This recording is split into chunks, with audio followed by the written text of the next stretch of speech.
헬라 사람들은 죽음에 대해서 네 가지를 생각을 했다고 합니다. 첫째는 사람들은 홀로 죽는다라고 하는 것이지요. 사람이 혼자 죽기 두려워서 이런 사이트나 뭐 이런 곳에 연락을 해가지고 함께 극단적인 선택을 하잖아요. 이렇게 함께 죽는다고 하더라도 나 혼자 죽는다라고 하는 것입니다. 두 번째로 대신 죽어줄 수 없다라고 하는 것입니다. 성경에 보면 다윗 왕도 아들 압살롬이 죽었을 때에 내 아들 압살롬아 내가 너를 위해서 대신 죽었더라면 하고 하면서 탄식한 것을 알 수가 있습니다. 세 번째로는 언제 죽을지 모른다라고 하는 것입니다. 죽음은 갑작스럽게 임하기 때문에 누구든지 죽음을 예견할 수가 없습니다. 그리고 네 번째로 반드시 사람은 죽는다라고 하는 것이지요. 시브리서 9장 27절에 보면은 한번 죽는 것은 사람에게 정한 것이다 라고 말씀을 하셨습니다. 사람들이 형통한 삶을 살기 위해서 노력을 많이 해서 이뤄내기도 하지만은 죽음을 위해서는 사람들이 아무것도 할 수 없다라고 하는 것이지요. 오늘 본문에 보면은 파란만장한 삶을 살았던 다윗이 죽음에 이르렀다라고 하는 내용입니다. 다윗의 죽음을 보면서 영웅 후골도 죽게 되어지고 하나님께서 쓰셨던 사람도 여지없이 죽는다라고 하는 것을 알 수가 있습니다. 사람은 태어나면 반드시 죽고 죽으면 하나님의 심판대 앞에 서야 되는 것입니다. 사람의 죽음이 기정사실이라고 한다라면은 또 사람이 죽어서 하나님의 심판대 앞에 서야 된다라고 하면은 우리들이 인생을 어떻게 살아가야 될지 알 수가 있을 것입니다. 다윗은 어린 나이에 이스라엘 왕으로 기름 부음을 받았습니다. 그럼에도 불구하고 힘들고 어려운 인생을 살아가게 되어졌는데 그렇더라도 하나님의 말씀에 순종하고 하나님을 의지하며 살아갔습니다. 그래서 그랬는지 사도행전 13장 22절에 보면은 다윗을 향하여서 하나님께서 내가 다윗을 보았을 때에 내 마음에 맞는 사람이라고 그렇게 말씀을 하셨습니다. 그뿐만 아니라 다윗은 헤브론에서 왕이 되어서 7년을 다스렸고 예루살렘에서 33년을 이스라엘을 다스렸다라고 말씀을 하고 있습니다. 그런데 하나님께서 이스라엘 왕들을 평가할 때에 뭐라고 말씀을 하셨냐면은 다윗과 같이 아니하였더라, 다윗의 길로 행하였더라라고 말씀을 하셨습니다. 다르게 얘기하면은 다윗이 이스라엘 왕들을 평가하는 기준이 되었다라고 하는 것이지요. 그만큼 다윗이 위대한 왕이었다라고 하는 것을 우리가 알 수가 있습니다. 지금 이스라엘 국기를 보면은 하얀색 바탕 위에 큰 별이 하나 그려져 있습니다. 이스라엘 사람들은 그 별을 다윗의 별이라고 그렇게 말을 합니다. 지금도 이스라엘 사람들은 다윗과 같은 왕이 나타나서 경제적으로 또 정치적으로 군사적으로 강력한 나라를 세워주기를 원하고 있습니다. 현대를 살아가고 있는 이스라엘 사람들까지도 존경할 정도로 위대한 왕이었습니다. 그렇다면 다윗이 어떤 믿음을 가지고 있었기에 하나님께 쓰임을 받았고 지금까지도 이스라엘 백성들이 존경하는 위대한 왕이 되었느냐라고 하는 것입니다. 오늘 첫 번째로 하나님을 철저히 의지하는 믿음을 가지고 있었습니다. 우리가 다윗하면은 가장 먼저 떠오르는 것이 골리앗과 싸워서 승리한 것입니다. 이 사건은 교회를 다니지 않는 사람도 알 정도로 유명한 일화입니다. 이 사건을 통해서 다윗이 참으로 대단한 믿음을 가지고 있었다라고 하는 것을 알 수가 있습니다. 이스라엘 진영에 많은 사람들이 있었음에도 불구하고 골리앗의 위용 앞에 아무도 나설 수가 없었지요. 왜냐하면은 나섰다가 심 한번 써보지 못하고 비참한 죽음을 맞이할 수 있다라고 하는 것을 알았기 때문에 그렇습니다. 그래서 이 골리앗이 나와가지고 입에 담지 못할 정도로 하나님과 이스라엘 군대를 모욕하고 있음에도 불구하고 아무 소리도 하지 못하고 두려워 벌벌 떨고만 있었지요. 다윗이 그런 모습을 보면서 너무나 이상하게 생각을 했습니다. 그래서 다윗이 나가게 되어졌지요.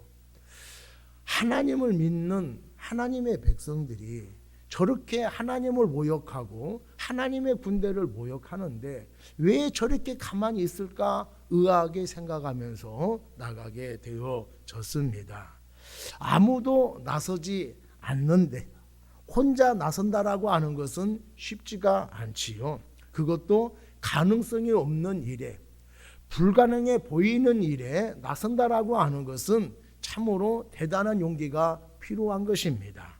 또 그렇게 나선다라고 하는 것이 무모한 짓일 수도 있습니다. 그런데 다윗은 서슴없이 나섰지요. 철이 없어서 그런 것이 아닙니다. 다윗은 어림에도 불구하고 어른들이 가질 수 없는 믿음과 용기를 가지고 있었기 때문에 그렇습니다.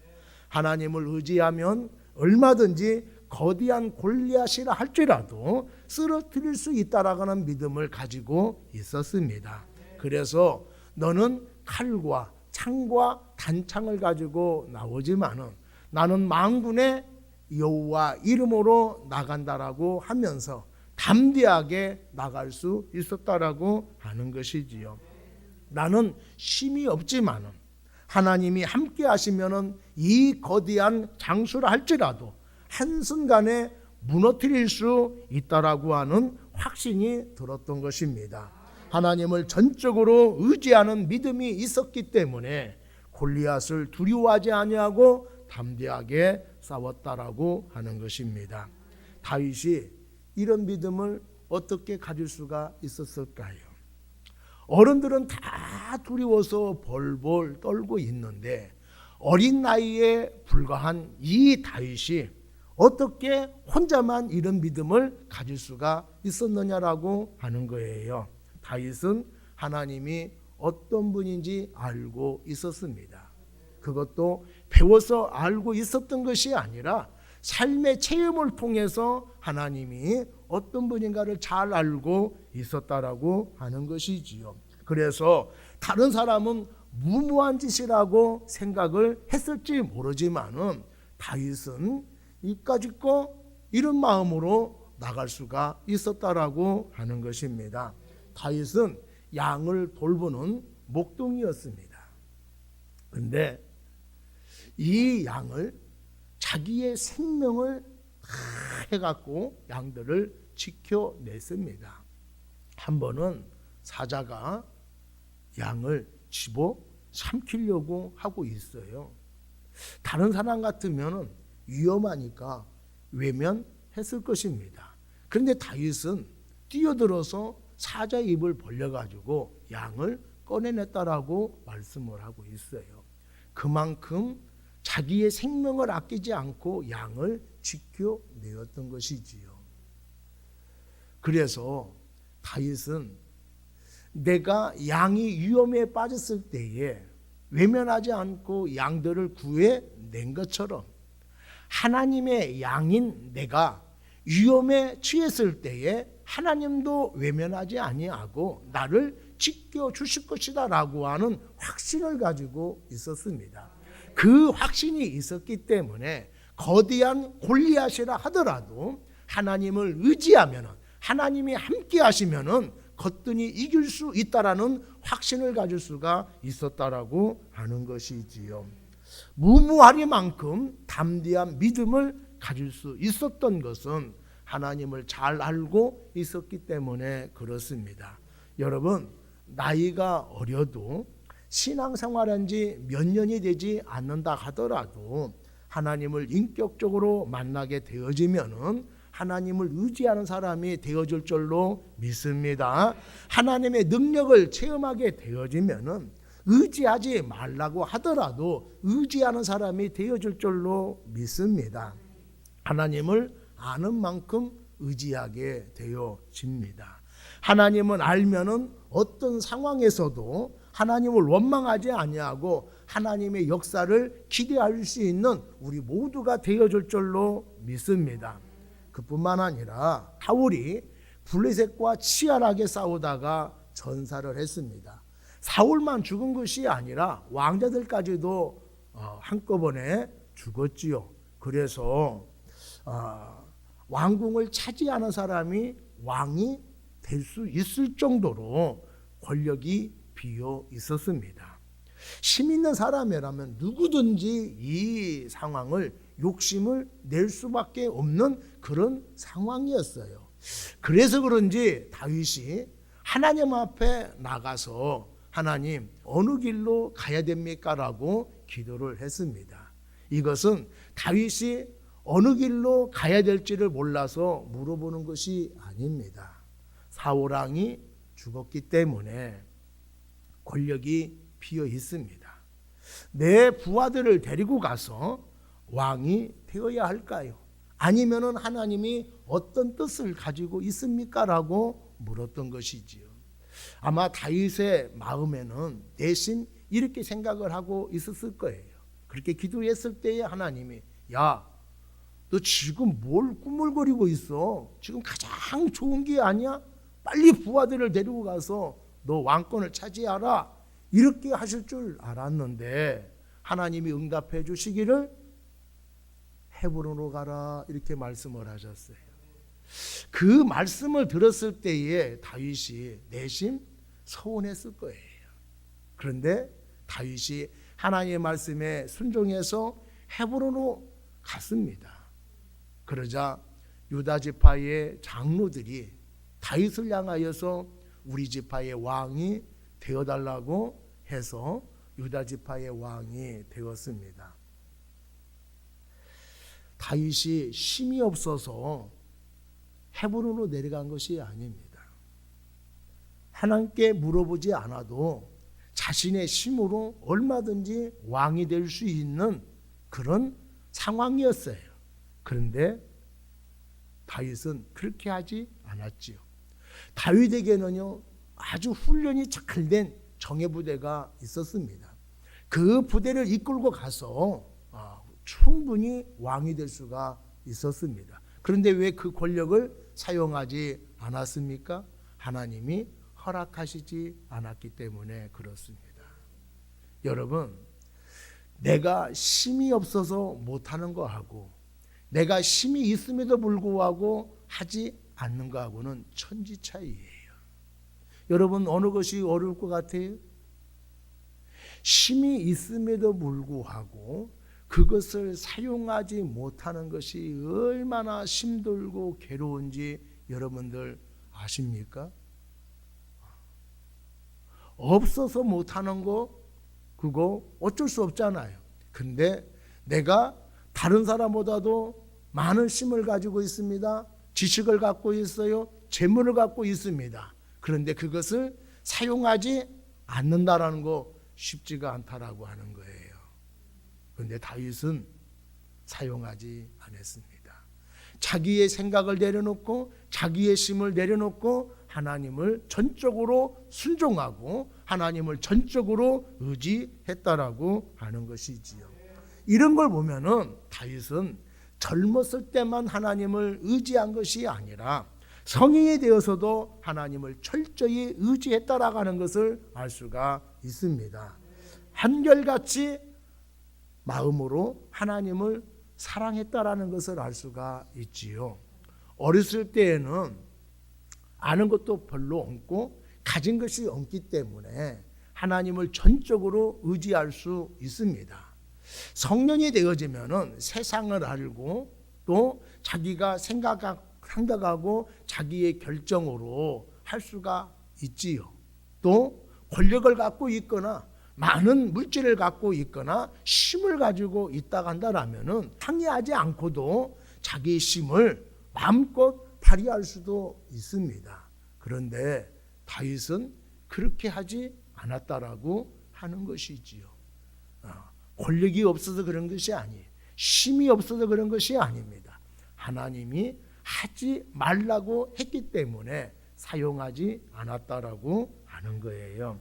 다윗은 나이가 어릴 때에도 하나님께 순종했고 성인이 돼서도 하나님께 순종을 했습니다. 나이가 어릴 때에도 하나님을 의지했고 성년이 되었을 때도 하나님을 의지했습니다. 힘이 없을 때도 하나님을 의지했고 힘이 있을 때도 하나님을 의지했다라고 하는 거예요. 여러분, 상황이 바뀌어도 세월이 흘러도 한결같은 마음을 가질 수 있는 여러분이 되기를 바랍니다. 내가 어떤 상황에 놓여 있다 하더라도 한결같은 믿음을 가지고 신앙생활할 수 있는 여러분이 되기를 바랍니다. 우리가 인생을 살아가면서 사람이 변덕이 심하면 안 됩니다. 믿음이 요동치면 안 되는 거예요. 우리가 인생을 살아가면서 두 마음을 가지면 안 됩니다. 두 마음을 갖는 것이 아니라 한 마음을 가져서 한결같이 하나님을 섬길 수 있는 우리 모두가 되기를 바랍니다. 하나님은 어떤 일이 있어도 철저히 하나님을 의지하는 사람을 좋아하십니다. 어떤 상황이라도 하나님을 의지하는 사람을 사용하시는 줄로 믿습니다. 권력을 가지고 있는 사람, 가문이 좋은 사람, 유능한 사람들을 하나님께서 사용하는 것이 아니에요. 많이 배운 사람, 사람들이 신임을 하는 사람, 이런 사람들만 선택하여서 하나님이 사용하는 것이 아닙니다. 이런 사람이 필요 없다는 얘기가 아니에요. 근데 하나님이 선택하셔서 사용할 때에 꼭 그런 조건을 갖고 있는 사람들을 선택해서 사용하는 것은 아니다라고 하는 것이지요. 하나님은 중심을 보시는 하나님이라고 말씀을 하고 있습니다. 중심이 무엇입니까? 마음이지요. 그럼 어떤 마음을 하나님께서 보실까요? 하나님을 사랑하는 마음을 보십니다. 하나님을 의지하는 마음을 보십니다. 말씀대로 순종하려고 하는 사람을 보신다라고 하는 것이지요.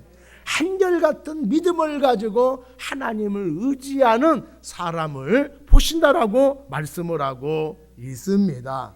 우리들도 이런 믿음을 가지고 있다라 간다라면은 위대하게 쓰임받을 수 있는 사람이 되어줄 줄로 믿습니다. 이런 믿음을 가지고 있다라 간다라면은 하나님께서 나를 향하여서 내 마음에 맞는 사람이다 라고 칭찬하여 주실 줄로 믿습니다. 우리가 어떤 상황에 놓여 있다 하더라도 한결같은 믿음을 가지고 하나님을 의지하며 살아갈 때에 우리들도 다윗처럼 위대한 삶을 살게 되어줄 줄로 믿습니다. 두 번째로 하나님 앞에 철저하게 회개하는 믿음을 가지고 있었습니다. 다윗의 인생 속에 밧세바와 불륜 사건을 빠뜨릴 수 없을 정도로 유명한 사건입니다. 남의 부인을 탐했잖아요. 그 잘못을 덮기 위해서 계략을 꾸몄지만은 먹혀들지 않았습니다. 그래서 밧세바의 남편을 최전방에 보내서 죽게 만들었습니다. 달라는 가정을 파괴했고 또 나라와 왕께 충성을 다했던 우리아를 죽이는 죄를 범하게 되어졌습니다. 한 죄를 덮기 위해서 또 다른 살인죄를, 큰 죄를 지게 되었다라고 하는 것이지요. 그런데 죄책감을 갖지 않았습니다. 우리아가 죽고 난 다음에 이 바세바를 왕비로 삼았지요. 다윗은 지난날의 죄를 다 잃어버리고 살았습니다. 그런데 하나님은 다윗의 죄를 잊지 아니하시고 나단 선지자를 보내셨습니다. 나단 선지자는 다윗이 잊고 있던 죄를 들추어 내었습니다. 그때에 다윗이 화를 내면서 어느 안전이라고 입을 함부로 놀리냐고 하면서 감옥에 쳐 넣을 수도 있고 단칼의 목을 벨 수도 있었습니다. 그리고 그 당시의 왕들은 남의 부인이라 하더라도 마음에 들면은 데려다 살아도 아무런 말도 못하는 시대예요. 그리고 왕이 사람을 죽였다고 해서 아니 세상에 왕이 어떻게 사람을 죽여? 살인죄를 줘? 이렇게 하던 시대가 아니에요. 왕은 그 당시에 부끄러움을 몰랐던 왕정의 시대라고 하는 것을 우리가 알아야 됩니다. 그런데 다윗 왕은 자기의 행동에 대해서 잘못을 인정하고 뉘우쳤다라고 하는 거예요. 다른 나라의 왕들이 생각해 보면은 상상할 수 없는 일입니다. 왕에게 잘못을 책망합니까? 왕이 신하 앞에서 자기의 잘못을 인정하고 회개를 해요? 있을 수 없는 일이에요. 근데 다윗은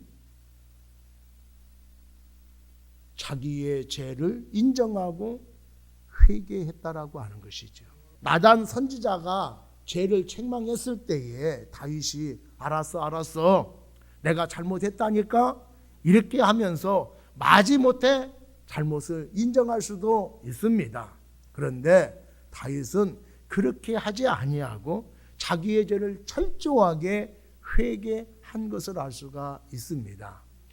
이때의 죄를 회개한 것이 시편 51편에 아주 자세하게 기록해 놓았습니다. 3절에 보면은 물은 나는 내 죄가를 아오니 내 죄가 항상 내 앞에 있나이다 이렇게 고백을 했습니다. 내가 지은 죄를 잘 알고 있고 이 죄가 나를 부끄럽게 했으니 앞으로 이런 죄를 다시는 짓지 않고 살겠습니다 라고 고백을 한 것이지요. 그러면서 우슬초로 내 죄를 정결케 주옵소서 나를 씻어주시면 내 죄가 눈보다 더 시게 될 것입니다 라고 그렇게 용서를 구했습니다. 이렇게 다윗은 왕이라 할지라도 용서받아야 할 분이 있다는 것을 알고 있었고 또 왕이라 할지라도 잘못한 것을 시인하고 뉘우칠 수 있는 그런 신앙을 가지고 있었다라고 하는 것이지요.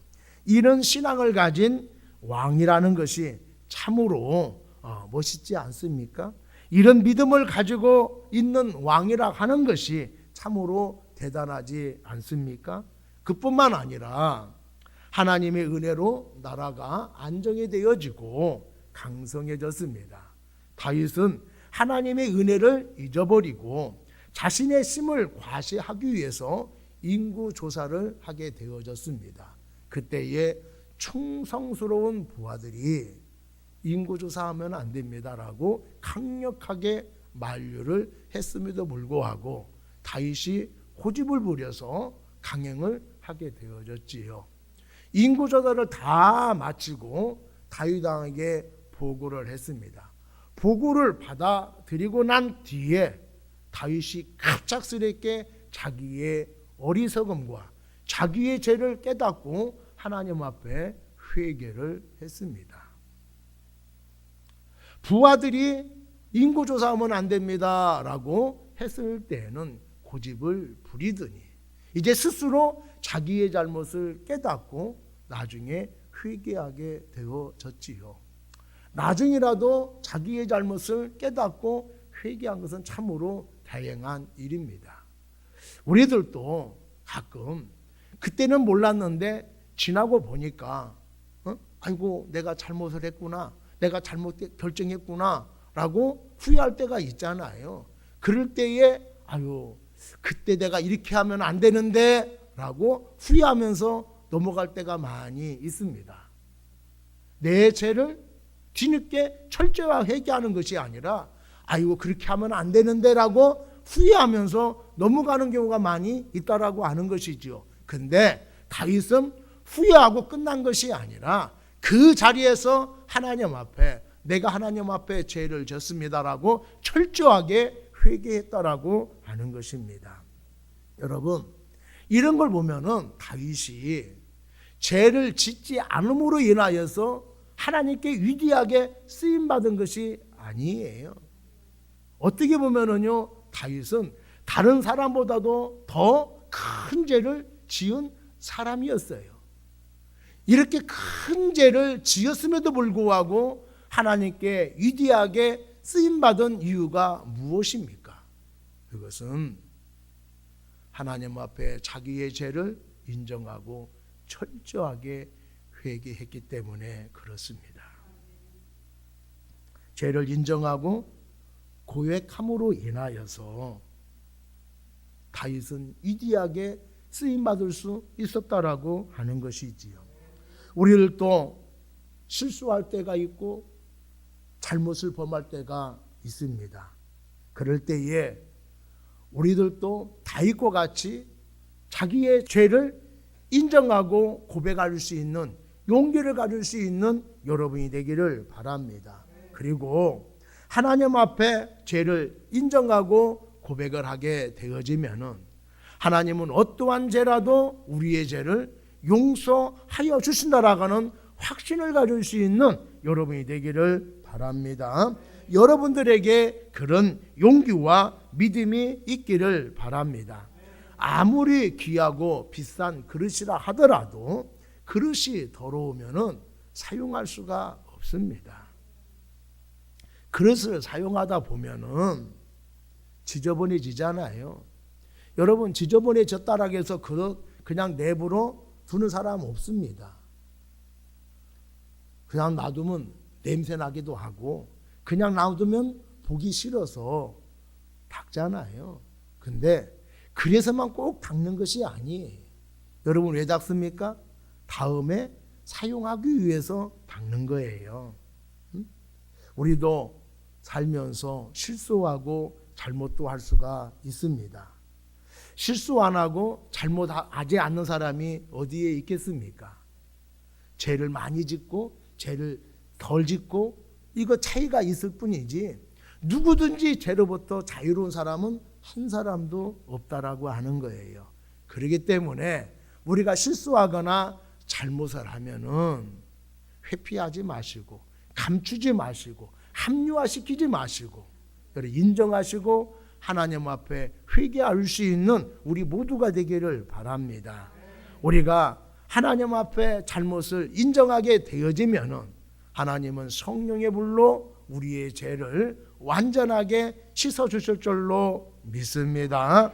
여러분들이 오늘 이 예배를 통해서 지난날에 지었던 모든 죄들이 성령의 불로 완전히 소멸되는 역사가 나타나기를 바랍니다. 십자가의 보혈로 씻음받을 수 있는 우리 모두가 되기를 바랍니다. 지난날의 죄를 깨닫고 하나님 앞에 회개하는 사람을 용서해 주실 뿐만 아니라 하나님은 더 큰 그릇으로 선택하여 사용하여 주신다라고 하는 것을 우리가 가슴에 새겨야 될 줄로 믿습니다. 우리의 심령이 깨끗하게 씻겨지면은 하나님은 더 귀한 사람으로 우리를 사용하여 주실 줄로 믿습니다. 세 번째로 하나님을 기쁘시게 하는 믿음을 가지고 있었습니다. 다윗은 화려한 왕궁에 살았습니다. 어느 날 하나님이 계신 것을 쳐다보니까 너무나 니치해 보였어요. 하나님의 은혜를 받은 나는 화려한 왕궁에 살고 있는데 하나님이 어떻게 저런 유치한 곳에 살고 계실까라고 생각하니까 너무나 마음이 불편했고 미안한 마음이 들었습니다. 그래서 하나님의 성전을 지어 드려야 되겠다라고 생각을 했지요. 나단 선지자를 불러서 자신의 생각을 이야기를 하자 나단 선지자도 참으로 좋은 생각입니다라고 그렇게 기뻐를 했습니다. 그래서 하나님도 어떻게 생각하시는지 한번 물어봐달라고 그렇게 부탁을 했어요. 며칠 후에 나단 선지자가 왔습니다. 그런데 하나님께서 성전 짓는 것을 허락하지 않습니다. 왜냐하면은 왕께서 전쟁터에서 피를 많이 흘렸기 때문입니다 라고 말씀을 해 주었다라고 하는 거예요. 하나님이 다윗이 성전을 짓는 것은 거절하셨지만은 성전 짓는 것에 대해서 너무나 기뻐를 하셨습니다.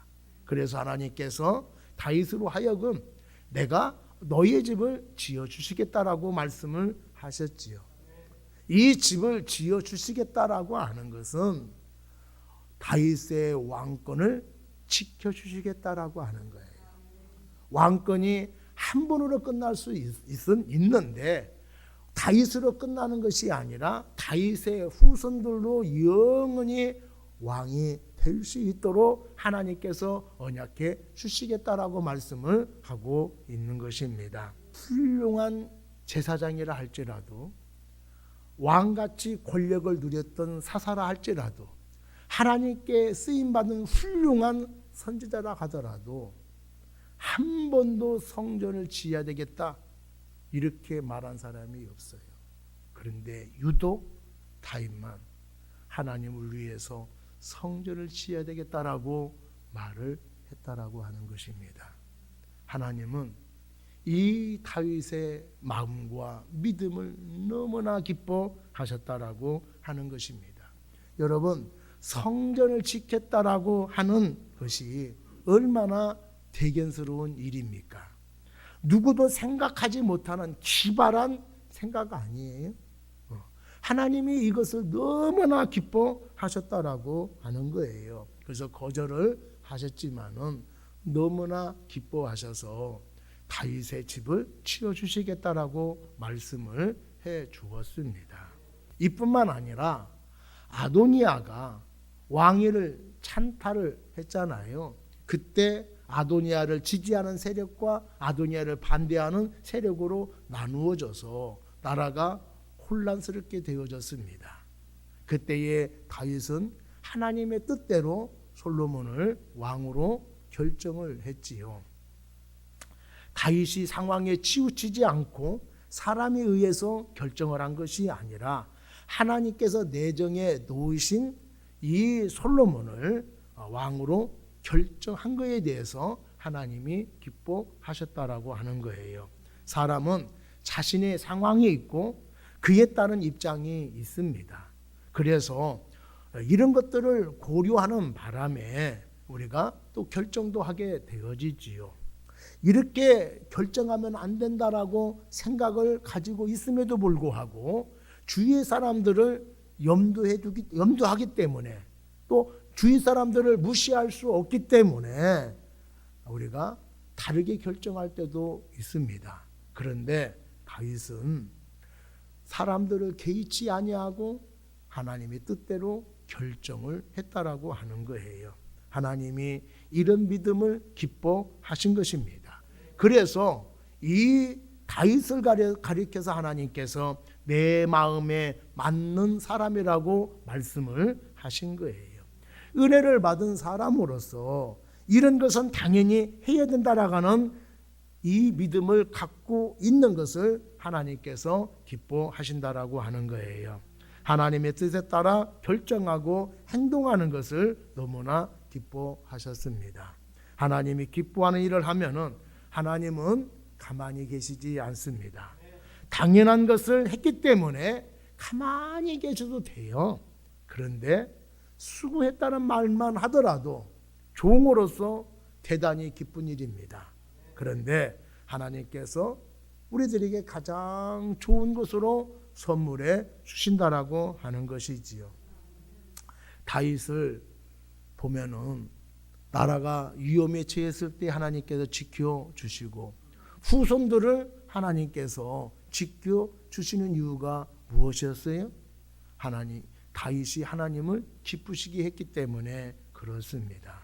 사랑하는 여러분, 우리들도 하나님을 기쁘시게 한다라고 하면은 다윗과 같이 하나님께서 우리와 나와 우리 후손들을 복되게 해 주실 줄로 믿습니다. 그렇다면은 하나님이 기뻐하는 것이 무엇일까요? 우리가 성경에 보면은 영과 진리로 예배 드리는 자를 하나님이 찾고 계시다라고 말씀을 하셨어요. 찾고 있다라고 하는 자체가 별로 없다는 얘기예요. 그러면 우리가 영과 진리로 예배 드릴 때에 하나님이 기뻐하신다라고 하는 것을 알 수가 있습니다. 또 하나님의 소원은 무엇입니까? 천하보다도 귀한 영혼들이 복음을 통하여서 하나님의 백성이 되는 것입니다. 이것을 무엇보다도 기뻐하시는 거예요. 은혜 안에 우리가 서서 소외된 사람들을 돕고 그 사람들을 위로하고 격려하는 거 하나님 너무나도 귀하게 여기십니다. 어려운 상황 속에서 낙심하지 않고 믿음으로 싸워서 승리해 나가는 사람들을 볼 때에 하나님이 너무나 기뻐하신다라고 하는 것을 우리가 알 수가 있습니다. 사랑하는 여러분, 하나님의 마음을 알고 묵묵히 헌신하는 것도 하나님이 너무나 기뻐하시는 것입니다. 하나님께서 이렇게 하나님을 기쁘시게 하는 사람을 보았을 때에 하나님이 어떻게 하실까요?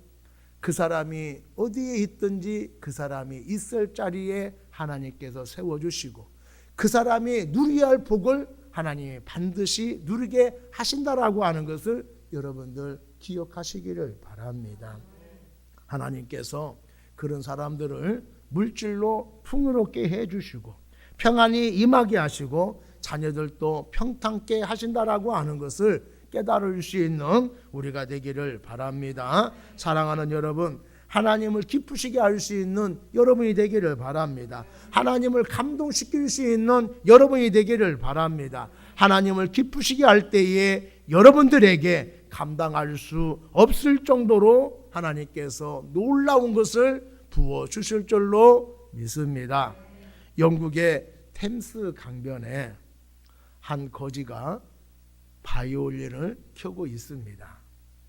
낡은 바이올린을 켜고 있는데 아무도 이 거지에게 동냥하는 사람이 없습니다. 지나가는 사람이 잠시 멈춰 서면서 안타까운 시선으로 바라보고 있습니다. 그러면서 호주머니를 주워보니 없자. 내게 가진 것이 아무것도 없습니다. 그런데 저도 이 바이올린을 조금 켤 줄 압니다. 몇 곡 연주해도 되겠습니까? 라고 물었어요. 그랬더니 이 늙은 거지가 바이올린을 건네주었습니다. 이 젊은 사람이 바이올린을 켜자 아름다운 선율이 연주되기 시작을 했어요. 그 연주를 듣고 많은 사람들이 모여들기 시작을 했습니다. 텅 비었던 이 모자에 금세 돈이 가득 차게 되어졌어요. 어느 사람이 이 연주를 듣다가 이렇게 얘기를 했어요. 이 사람 니콜로 피가니니다 이렇게 얘기했습니다. 이 니콜로 피가니니는 그 당대에 바이올린을 가장 잘 친다라고 이렇게 인정을 받고 있었던 사람이에요. 이 사람이 영국에 연수차 왔다가 조깅하러 나와서 이런 일을 이제 겪게 되어졌습니다. 여러분, 낡은 바이올린이라 하더라도 누가 켜느냐에 따라서 이렇게 달라질 수가 있습니다. 우리의 삶도 악기와 같습니다. 내가 연주하면은 아름다운 선율이 안 나타날 수 있습니다. 전능하신 하나님께 여러분의 삶을 맡기게 되어지면은 우리의 삶도 아름답게 연주되어질 줄로 믿습니다. 하나님을 절대적으로 신뢰하는 사람, 우리가 어떤 상황에 처해 있다 하더라도 한결같은 믿음을 가지고 하나님을 섬기는 사람이 되어야 될 줄로 믿습니다. 잘못을 했을 때에 핑계대지 아니하고 솔직하게 인정하고 회개하는 사람이 되어야 될 줄로 믿습니다. 하나님을 기쁘시게 하는 삶을 살아가는 사람이 되어야 될 줄로 믿습니다. 그런 사람이라 한다면 하나님께서 그의 삶을 연주해 주셔서 위대한 연주, 아름다운 연주가 되게 해 주실 줄로 믿습니다. 우리도 또 하나님의 손에 붙들림을 당하게 되어지면은 다윗과 같은 위대한 인생을 살게 되어질 줄로 믿습니다. 사랑하는 여러분, 한결같은 믿음을 가지고 하나님을 의지해서 하나님께 위대하게 쓰임받을 수 있는 우리 모두가 되기를 간절히 바랍니다.